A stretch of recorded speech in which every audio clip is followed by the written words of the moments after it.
Zaman hancı, bulut yolcu, şimdi gitti en son yolcu.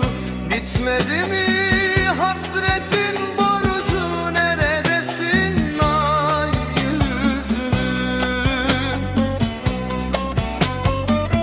Gece çöker, güller solar, gözlerime yaşlar dolar.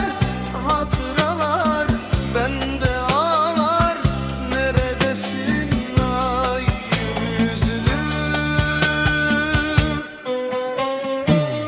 Karakollar mı kuruldu, kelepçeler mi vuruldu? Bak bugün de akşam oldu, neredesin ay yüzlüm?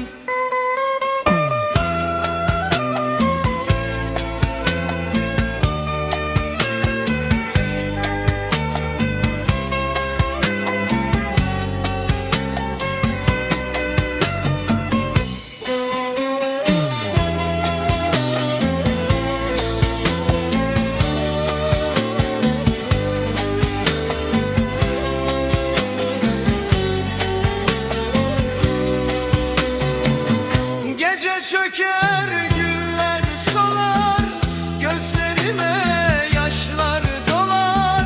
Hatıralar bende ağlar, neredesin ay yüzlüm?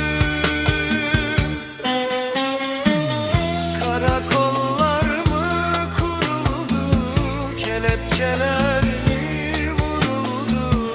Bak bugün de akşam